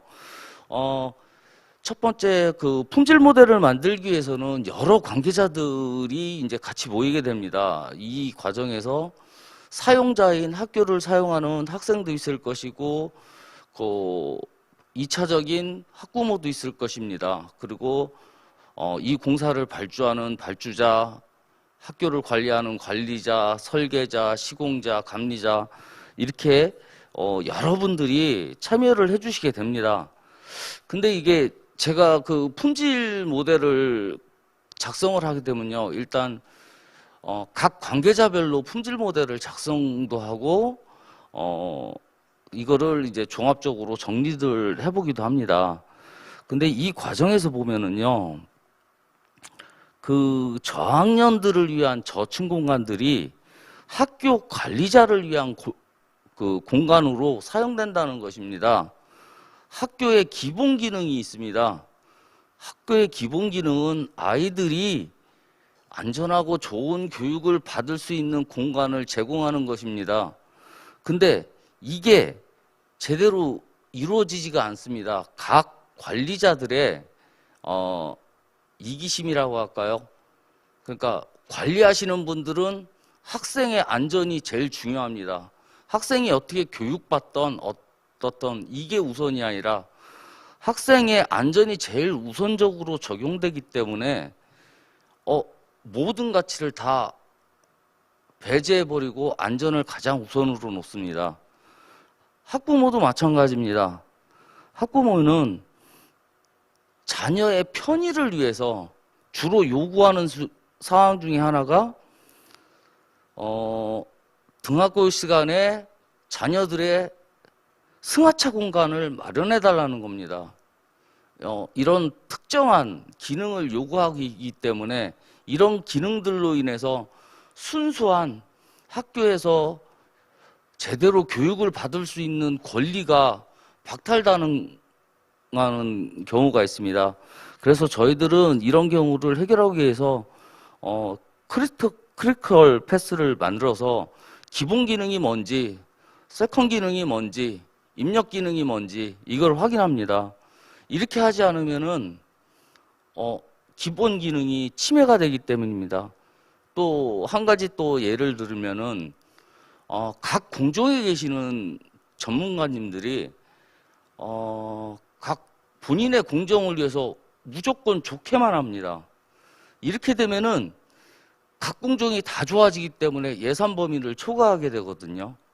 이게 중요한 게 아니라 어떤 공정을 우선으로 기본 기능에 맞춰서 배치를 해서 할 것인가 이걸 봐야 되는데 이게 고려되지 않고 무조건 자기 공정은 좋게만 하려고 합니다.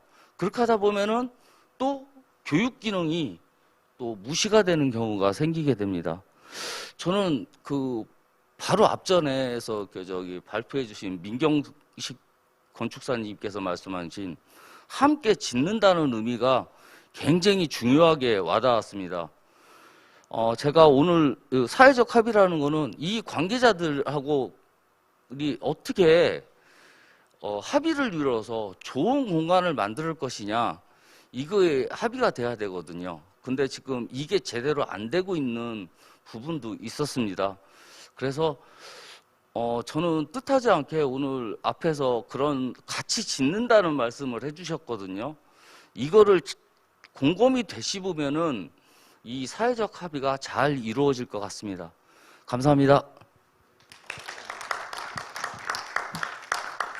예, 세종시 김승태 건축사협회 회장님께서 세종시 미래를 위한 사회적 합의에 대한 내용을 본인이 직접 체험한 그 학교 건축의 과정 속에서 각각의 분야의 사람들이 하는 그 협업을 통해 가지고 이루어지는 과정에서 나타났던 어려운 점, 사회적 합의를 이루는 어려운 점에 대한 이야기를 한 것 같습니다.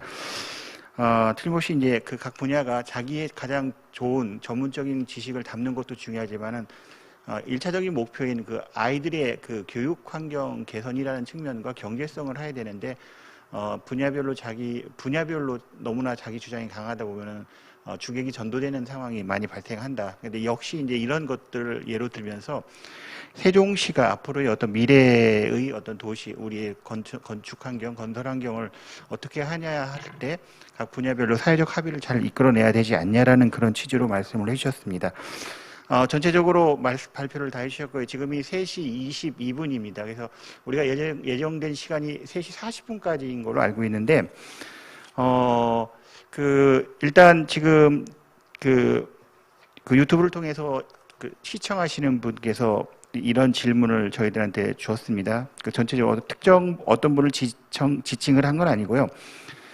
질문의 내용이 이겁니다. 세종시 자체적으로 탑다운 방식이 아닌 일반적인 도시처럼 다양한 시민들이 민의를 받아들일 자생적인 프로그램을 수령하려는 노력들이 어떤 것이 있었나요? 라는 그런 질문입니다. 아마 중간에 발표하고 얘기됐던 참여할 수 있는 기회, 전문가들에 의해서 하는 것이 아니라 시민들이 적극적으로 참여할 수 있는 그런 것들이 어떤 것이 있었냐요? 라는 그런 질문을 해주셨는데 혹시 이 부분에 대해서 혹시 대답을 해주실 분이 혹시 있으세요? 예, 저기 민경식입니다. 네, 민경식 건축사님이 한번 말씀을 잠깐 답변을 해주시죠. 어떤 것이 있었는지 보다는 조금 미래지향적인 관점에서 어떻게 할 수 있게 했는가 한번 좀 말씀을 좀 드리고 싶습니다. 우선은 세종시에서 짓는 여러 공공건축물이 대개 현상설계라는 방법을 통하고 있습니다. 우선은 물론 그 이전에 사전기획이 됐고 또 도시계획적인 부분, 도시 설계적인 부분에 대한 검토가 다 이루어지고 그리고 나서 이제 공공건축이라는 것이 됩니다. 공공건축은 꼭 건물만을 의미하는 건 아닙니다. 도로나 공원이나 뭐 댐이나 하다못해 다리나 뭐 이런 것들이 다 저는 공공건축의 영역에 다 들어간다고 생각을 합니다. 여러 가지 과정을 거쳐서 가는데요. 이 과정에 저는 꼭 시민의 참여가 앞으로 이루어질 수 있는 그 시스템이 좀 필요하다고 생각이 듭니다. 예를 들면 간단하게 공공건축물이라고 했을 때도 현상설계를 하는 과정도 현상설계하는 건 이제 공정하게 수의 계약을 하는 게 아니고 평등한 기회를 많은 건축가들과 뭐 도시 설계가들한테 주어지는 것이죠. 근데 그럴 시에도 시민이 참여할 수 있는 이런 제안 설계 현장 공모를 할 수가 있습니다. 아직 그런 것들이 뭐 있었다고 저는 생각하지는 않습니다만은 그래 이런 시스템을 만들어서 그러면은 시민들의 참여와 시민들의 의견이 얼마만큼 많이 반영됐는가를 점수에 반영할 수도 있다고 생각합니다. 그래서 그러한 시민들의 의견이 애초부터 같이 참여가 될 수 있는 방안을 모색하는 것이 좀 필요하지 않을까. 그리고 그것이 이제 아까 제가 말씀드린 공공건축의 이제 열린 부분이 꼭 물리적으로 뭐 투명하고 그다음에 많은 시민들이 들어올 수 있는 지금같이 뭐 종합청사가 지금 펜스로 막혀 있습니다만은 그렇지 않고 하는 부분도 중요하지만은 참여입니다. 열렸다라는 의미는 참여를 의미합니다. 그래서 그러한 것이 이런 시스템을 만들어 놓으면은 그 시민들이 자발적으로 앞으로도 참여할 수 있는 마중물을 만드는 시스템이 될 수 있다고 생각이 들어서 뭐 이런 부분들이 지금까지 어떻게 돼 있느냐보다는 앞으로 이러한 시스템의 도입들이 절실하지 않을까 이렇게 생각합니다. 감사합니다. 예. 이건 뭐 토론을 사회보고 있는 사회자가 좀 개인적으로 민유경 단장님한테 한번 요 질문을 좀 드리고 싶습니다. 아까 발표하신 내용을 보게 되면 1919년도에 조사한 결과를 발표를 했잖아요. 근데 3년, 2년이라는 시간이 지난 이 시점에서 굉장히 급격하게 사실은 도시가 세종이 변화하고 있는 그런 상황인데 어떻게 좀 바뀌지 않았을까라는 생각이 한편 듭니다. 그래서 그냥 그 연구 결과가 아니라 지금의 느낌 속에서는 그것이 그런 속에서 또 다른 장소성과 의미성을 갖는 공간으로서 부각되고 있는 게 무엇인가 한번 이런 것도 설명해 주셨으면 좋겠고 이후에 또 어떤 이와 연계된 연구 계획이 있으신지 한번 말씀을 좀 해주셨으면 감사하겠습니다. 네, 제가 안 그래도 이제 세미나에 참석 요청을 받고 이제 어떤 내용을 발표할까를 이제 고민을 하다가 이제 어쩔 수 없이 저희가 이제 진행했던 연구가 2019년의 연구여서 그 내용을 중심으로 발표를 드리기는 했는데 준비를 하면서 안 그래도 제가 이제 좀 걱정을 했었습니다. 그래서 이게 2년이 경과한 거기 때문에 이 결과를 지금 시점에서 이야기하는 것이 맞을까 이제 이런 고민을 했는데 사실은 이제 오늘 제가 말씀을 드렸던 결과를 봤을 때는 크게 이제 다르지는 않을 것 같아요. 근데 그 외에도 사실은 예를 들면은 호수공원과 연계해서 새로 이제 중앙공원이 또 더 확장이 된 거라든지 또 내지는 이후에 이제 어떻게 보면은 여러 이제 공동주택의 입주도 계속 지속적으로 진행이 되면서 새롭게 기존의 이제 공간들을 더 잘 활용하시는 사례들도 있을 것 같고요. 그래서 그렇기 때문에 일단 그 결과 이후에 뭔가 아주 크게 바뀌지는 않았겠지만 네, 뭐 지속적으로 조금씩 이제 바뀌어 나가고 있을 것이고 제가 보기에도 이제 좀 이런 것들을 정기적으로 좀 조사 연구하면서 앞으로의 이제 세종시의 여러 계획에 반영을 하는 것들이 이제 필요하다고 생각을 하는데요. 제가 알기로 이미 세종시에서 이제 정기적으로 공공시설의 활용이라든지 뭐 이런 부분에 대해서는 정기적인 조사를 실시하고 계신 것으로 알고 있습니다. 이제 그런 것들을 근데 조금 더 이제 어떤 이런 도시나 건축 환경을 어떻게 좀 개선할 것인가에 초점을 맞춘 연구가 좀 더 추가적으로 필요할 것은 같고요. 그래서 저희 뭐 연구원에서도 기회가 된다면 그러한 연구들을 좀 기획을 해서 연구를 해보고 싶은 마음은 있습니다. 그래서 제가 아까 처음에 이제 발표 처음에도 말씀을 드렸습니다만 저희 연구원은 이제 국책 연구 기관이기 때문에 사실은 이제 특정 지자체를 대상으로 이렇게 어떤 연구를 딱 이제 하게 되지는 않습니다. 그럼에도 불구하고 이제 세종시는 여러 이제 국가 정책상으로 중요하게 만들어진 도시이고 그렇기 때문에 그리고 이제 제 발표 내용에서도 있었습니다만 우리나라에 이제 한 2000년대 중반 이후에 가장 어떻게 보면 중요하고 새로운 도시 설계적 내지는 도시 계획적 또 건축적 실험들이 세종시에서 이루어지고 있다고 생각을 합니다. 그런데 이제 그런 것들이 이제 실험에만 그치지 않고 저희가 이제 그 결과를 좀 모니터링을 해 나가면서 앞으로의 발전 방향을 계속 모색을 할 필요가 있다고 생각을 하고 있고요. 그렇기 때문에 이제 세종시가 굉장히 저희 연구기관 있어서도 이제 중요한 그 연구의 대상입니다. 그래서 예. 좀 지속적인 연구를 해 나가도록 하겠습니다. 예. 아울이라는 조직이 사실은 이제 뭐 세종시만을 위한 조직이 아니고 이제 국가 정책을 위반하는 그런 곳이라고 저도 알고 있는데, 뭐 저희 욕심이고 아마 세종시의 욕심이지 않을까라는 그런 생각이 듭니다. 그러니까 세종에 있으니까 저 관심 가지고 더 연구를 해주시면 감사하겠다는 말씀을 덧붙여드립니다. 또 질문 하나가 왔는데 이 질문을 하면서 그 옆에 계신 그 그러니까 세종시 총괄 건축가이신 김영환 교수님에게 이제 질문과 비슷한 것을 던지려고 하는데요.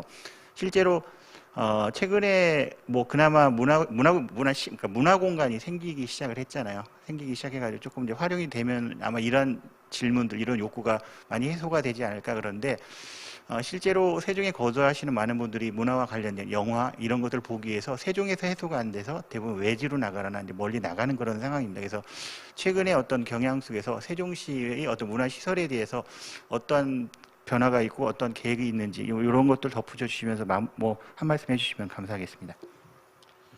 예, 지금 질문하신 그 질문 답하기 전에 맨 처음에 이제 유튜브를 통해서 질문이 들어온 것 같은데요. 예. 그러니까 주민이 참여하는 그 예. 과정과 결과물이 어떤 그 프로세스가 있었냐고 하는 거에 대해서 좀 먼저 말씀을 좀 드리도록 하겠습니다. 그렇게 하시죠. 첫 번째로 이제 제가 아까 얘기를 하면서 행복도시하고 이제 나머지 읍면지역을 얘기했는데 특히 읍면지역 같은 경우 청춘 조천 프로젝트라는 그 100대 프로젝트를 진행을 하면서 사실 이 부분은 주민들의 참여가 굉장히 아주 심도 있게 진행이 됐습니다. 물론 시장님께서 항상 참여를 하셨습니다만은 그래서 주로 주민들이 제안하고 이거를 함께 공공 행정과 시민들이 만들어가는 그런 프로세스를 진행을 하면서 예를 들면 뭐 시장님이 주재하시는 그런 나눔 회의라든가 또는 뭐 점검 회의 특히 이제 매주 화요일 날 하는 그런 화회의를 같은 걸 통해 갖고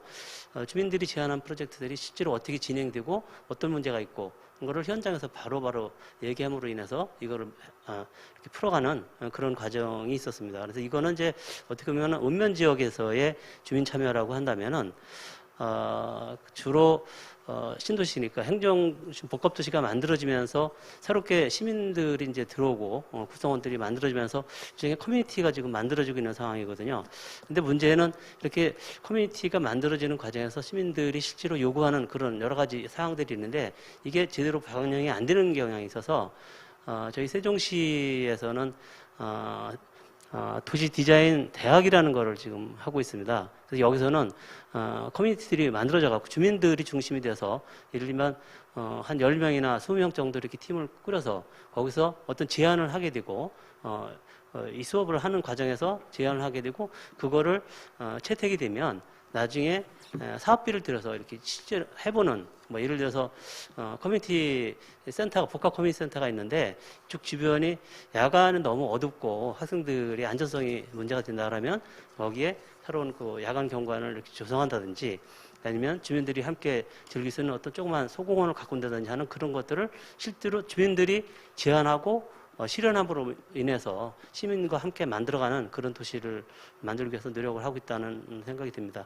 현재 도시 디자인 대학이 진행되고 있고요. 지금 6팀이 지금 하고 있는데 이런 것들을 큰 차원의 도시 재생 대학원 고라는 그런 프로그램 속에 녹여서 이렇게 진행을 하고 있다는 말씀을 좀 드리겠습니다. 그래서 행복도시뿐만 아니라 기존 그 읍면 지역에서 이런 것들이 같이 진행되고 있습니다. 물론 여러 가지 한계가 있고 사업비의 문제라든가 이런 것들로 인해서 좀 한계는 있습니다만 주민 참여라는 측면에서는 굉장히 필요하다는 생각이 들고 지금 추진하고 있는 공간환경 전략 계획에서도 공공 디자인 파일럿 스터디라는 걸 통해서 읍면 지역에 이런 것들을 좀 확대하는 그런 계획을 추진하고 있다 이렇게 말씀을 좀 드리겠습니다. 그리고 두 번째 질문하신 그 문화공간 관련해서는 사실 많은 부분에서 특히 지방대도시 같은 경우에서 이제 경제적 논리에서 그 전에 있던 극장이라든가 이런 것들이 많이 사라지고 주민들의 문화적인 욕구를 충족할 수 없는 그런 경우가 생겨서 실제로 많은 지역에서 보면은 작은 영화관 같은 것들이 만들어져서 주민들의 욕구를 이렇게 좀 충족해주는 그런 게 있습니다. 행복도시 같은 경우는 아직 그런 극장이라든가 또는 뭐 오페라하우스라든가 이런 것들이 없지만은 대규모 공연장 같은 거는 이제 현재 만들어지고 있죠. 문화회관이라든가 그렇지만은 그거를 부분적으로 주민들이 쉽게 5분 내지 10분 거리에서 접근할 수 있는 이런 소유들이 분명히 있습니다. 그래서 이런 부분은 제가 아까 말씀드린 주민들의 이런 제안이라든가 또는 욕구라든가 이런 거를 반영할 수 있는 방법을 저희들이 지속적으로 만들어가겠다는 말씀을 드리겠습니다. 예. 네. 행복도시 총괄 계획을 담당하고 있는 김영환 교수님이 이제 여러 가지 분이니까 저도 아까 첫 번째 발표하면서 행복도시가 어떻게 그 주민 참여를 유도할 것인가에 대한 의견을 말씀해 주셨고 지금도 다시 한번 이제 그거에 대해서 다시 되짚으면서 어떻게 하고 있다라는 것을 말씀해 주셨고요. 최근에 이제 많이 변화가 생기면서 공공 문화시설들이 많이 들어오고 있는 것 같고요. 최근에 그 시에서 하고 있는 그 사업 중에 하나가 그 복합 커뮤니티 센터를 찾아다니면서 강좌를 이렇게 개최를 하더라고요. 그런데 팬데믹 상황이기 때문에 참여하시는 주민의 홍보와 참여가 좀 적은 것이 좀 저도 참여했을 때 좀 아쉬움으로 남았었는데 아마 이 팬데믹 상황이 좀 완화가 되면은 그런 것들이 많아지고 주민 참여의 기회가 많아지지 않을까라는 생각이 듭니다. 이것 또 한 가지 지금 뭐 개인적인 어떤 그 일상적인 만남 속에서 늘 이렇게 저한테 던지는 질문입니다. 저도 이제 건축을 하고 도시에 대해서 이야기를 하기 때문에 많은 시민들이 그 얘기를 해요. 세종의 도로는 왜 이렇게 좁냐? 자동차를 가지기 참 불편하다라는 이런 얘기를 사실 합니다. 근데 사실은 근본적인 세종의 출발은 어떤 개념을 가지고 출발했기 때문에 저는 개인적으로 그럴 수밖에 없다라고 인정을 하고 하는데 혹시 이제 그 가장 근본적인 질문일 수도 있는데 왜 그거에 대해서 그러니까 세종이 차를 가지고 다니기 불편한 도시냐라는 거에 대해서 이건 제가 그냥 그 지정을 하면은 우리 그 총괄계획관님이 한번 이거에 대해서 좀 근본적인 건데 잘 이해를 못 하시고 계시는 것 같아가지고 한번 이렇게 좀 한번 설명을 해주시면 좋지 않을까라는 그런 생각이 듭니다. 예. 네, 참 중요한 그런 측면인 것 같습니다. 매일매일 생활 속에서 일어나는 일이기 때문에 시민들의 관심도 많으시고요. 근데 우선 제가 보는 데는 세계 어느 나라나 어디 도시에도 수용차를 가지고서는 모든 일을 다 잘 보게 편하게 만들어진 도시는 있겠습니까? 없겠습니까? 들어본 적 없으시죠? 없죠, 뭐. 그리고 이 자동차가 중요한 역할을 한 나라 내지는 도시는 뭐 압도적으로 미국이겠죠, 사실은요. 미국에서 아직도 자동차가 아주 중요하게 여겨지기도 하는데 그거는 뭐 슈퍼마켓 한 번 가려면 10km 가야 되고 뭐 15km 가야 되고 그럴 것 같으면 그 대신 버스가 안 다니고 그거는 밀도가 낮기 때문에 버스로 운영할 만한 경제성이 없으니까 버스가 못 다니는 거죠, 사실은요. 그러니까 자기 승용차를 가지고 죽기 전날까지도 슈퍼마켓 가서 물건 사와야 되는 이런 상황입니다. 근데 우리는 사실은 그거보다는 훨씬 더 밀도 있게 살기 때문에 수용차가 없어도 사실은 어느 정도 생활이 가능한 그런 어떤 환경 속에 살고 있는 것이 우리입니다, 사실은. 어떻게 보면은 밀도가 높은 거가 조금 어떤 때는 깝깝할 수 있겠지만은 어떤 면에서 볼 것 같으면 경제성을 훨씬 높여주기 때문에 편리한 어떤 도시 속에 살 수 있는 이런 거가 되겠죠.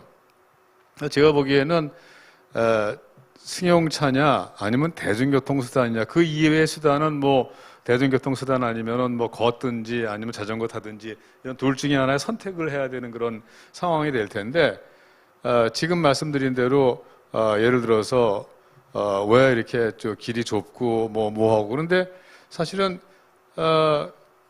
잘 아시겠지만은 새로운 길이 만들어지면은 그 길이 항상 쑥쑥 잘 빠지는 길이 이렇게 남아 있습니까? 그것도 아니죠. 한 달 지나가거나 한 1년 지나갈 것 같으면 항상 막히잖아요. 그러니까 새로운 길은 아무리 만들어도 막힌다 이런 얘기입니다, 사실은. 그래서 제가 보건대는 자동차 가지고는 우리 일상생활의 모든 움직임을 갖다가 해결될 수 없다는 것을 우리가 받아들여야 합니다, 사실은 현실로.